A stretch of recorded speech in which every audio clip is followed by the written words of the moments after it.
जैसा कि आप अवगत हैं कि वर्तमान में राशन कार्ड एक बहुत ही महत्वपूर्ण इशू है और इसको लेकर विभाग द्वारा, खाद्य एवं उपभोक्ता संरक्षण विभाग द्वारा लगातार कार्रवाई की जा रही है। और ऐसे सभी लोग जिनको राशन कार्ड नहीं है परंतु वो योग्य हैं इसके कि उन्हें मिले, उसके लिए भी सर्वे करवा के और सूची बनवाकर और फिर उनका आवेदन प्राप्त कर उनको राशन कार्ड बनाए जा रहे हैं।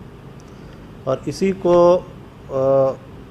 इसी क्रम में एक बात समीक्षा में ये भी सामने आई थी कि जो आरटीपीएस के काउंटर पर राशन कार्ड बनाने के लिए आवेदन दिया जाता है, उसमें से कुछ त्रुटिपूर्ण ढंग से जो कार्ड निष्पादित हो जाते हैं, तो उसके लिए अपील का प्रावधान है आरटीपीएस में, परंतु उसका ठीक से उपयोग नहीं हो पा रहा था या डिस्पोजल नहीं हो पा रहा था। तो इसको ध्यान में रखते हुए आज कैबिनेट में एक महत्वपूर्ण निर्णय लिया गया है। और ये अब क्या है कि जो राशन कार्ड आरटीपीएस में बनता था, तो अब उसको लोक शिकायत निवारण अधिकार अधिनियम के दायरे में लाया गया है। यानी पहले जो लोक शिकायत निवारण अधिकार अधिनियम में आवेदन या शिकायतें की जा सकती थीं, उनकी एक नेगेटिव लिस्ट भी थी कि कौन कौन से मामले वहाँ नहीं लाए जा सकते हैं। जैसे कोई मामला अगर कोर्ट में सब जुडिस है, तो इसी तरह से था कि अगर आरटीपीएस में कोई आवेदन है आरटीपीएस के अंतर्गत, तो वो फिर उसके लिए शिकायत का प्रावधान नहीं था लोक शिकायत में।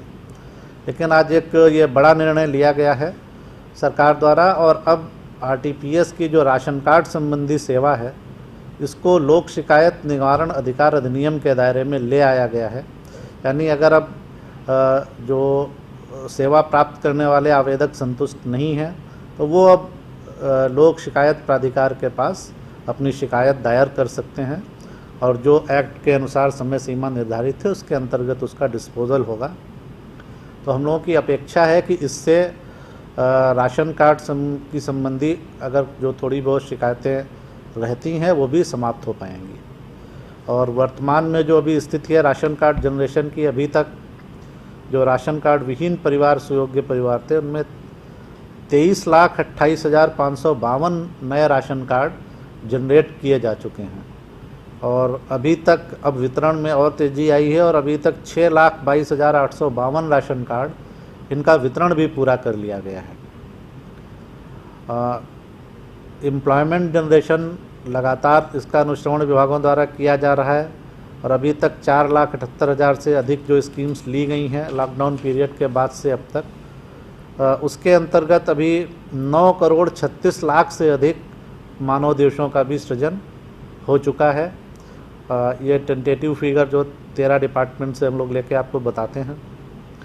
और जो फसल क्षति के लिए 730 करोड़ रुपए जारी हुए थे फरवरी, मार्च और अप्रैल में, जो असमय वर्षापात और ओलावृष्टि से नुकसान हुआ था उसके लिए, तो उसके अंतर्गत अभी तक कुल 18,34,130 किसानों के खाते में कुल 566 करोड़ 79 लाख की राशि अंतरित की जा चुकी है। तो इस पर भी लगातार ध्यान दिया जा रहा है। पिछले 24 घंटे में 183 लोग कोविड-19 संक्रमण से ठीक हुए हैं, और कुल ठीक हुए व्यक्तियों की संख्या हो गई है 7,994। और इस प्रकार बिहार राज्य में कोविड संक्रमित व्यक्तियों में रिकवरी का दर है 76.92%। विगत 24 घंटे में 317 नए मामले आए हैं जिनमें कोविड-19 के संक्रमण की पुष्टि हुई है, और अभी जितने एक्टिव मरीज हैं पूरे राज्य में उनकी संख्या है 2,319।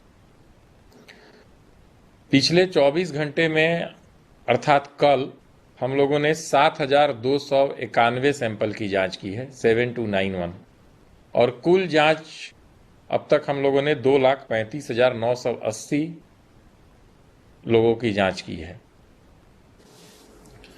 तो कुल अभी तक 1453 कंटेनमेंट जोन बनाए गए थे, जिनमें 310 कंटेनमेंट जोन 28 दिनों तक कोई केस नहीं मिलने के कारण डी नोटिफाई कर दिए गए।